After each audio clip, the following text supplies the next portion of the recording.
Hello, dear friends. Today I'm going to give an insight into the literary devices used in The Tempest, use of Shakespeare's language, and a bird's eye view of Tempest. Students of Shakespeare's play quickly come to appreciate the literary devices that the playwright employs in constructing his plays. For example, most Shakespearean plays contain soliloquies, which offer a way for the playwright to divulge a character's inner thoughts.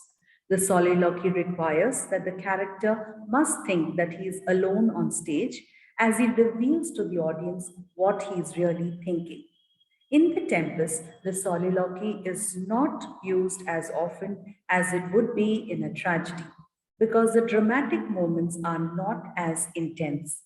However, Prospero still uses this device, most notably in Act 5, when he tells the audience what he has accomplished with the help of magic, and that soon he will no longer have need for such devices.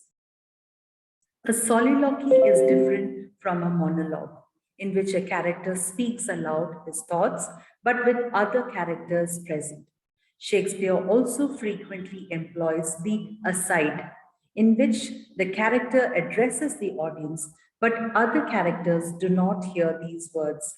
There is a suggestion of conspiracy in the aside, which allows the audience to learn details that most of the characters on stage do not know.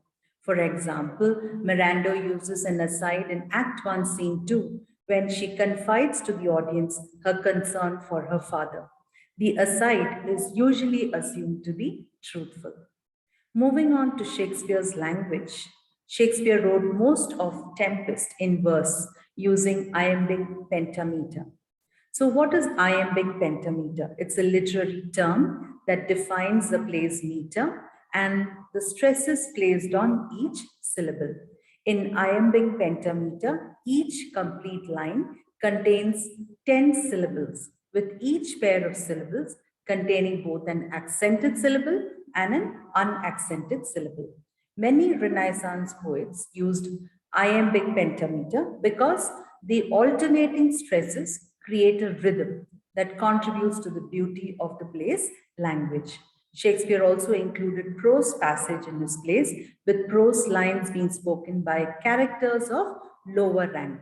Shakespeare uses this device to reveal the complexity of Caliban. So in The Tempest, Caliban speaks prose when he is conspiring with Stefano and Trincolo, but when Caliban speaks of the beauty of the island, he speaks in verse. Moving on to the bird's eye view of Tempest, the first act is the exposition, in which the playwright sets forth the problem and introduces the main characters. In The Tempest, the first act establishes the nature of Antonio's betrayal of Prospero and explains how Prospero and Miranda came to live on this island. So, this first act also opens with a violent storm, which establishes the extent of Prospero's power. Most of the play's remaining characters also make an appearance in this act. The second act is the complication, in which the entanglement or conflict is developed.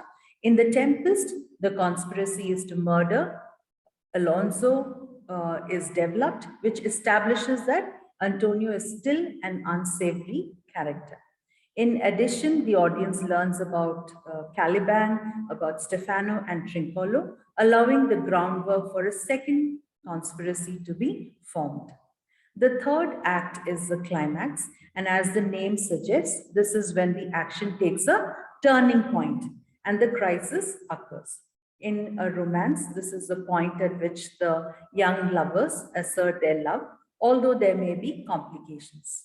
It is important that the way to love not to be too easy is also seen in The Tempest.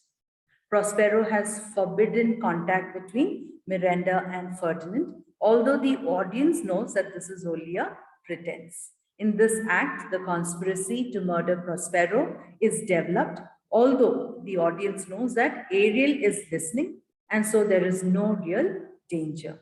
And finally, the essential climactic moment occurs in this act when Prospero confronts his enemies at the ghostly banquet.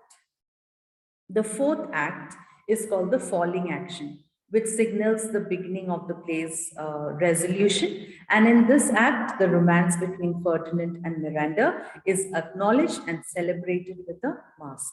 And Prospero deals with the conspiracy to murder him by punishing Caliban, Stefano, and Trincollo.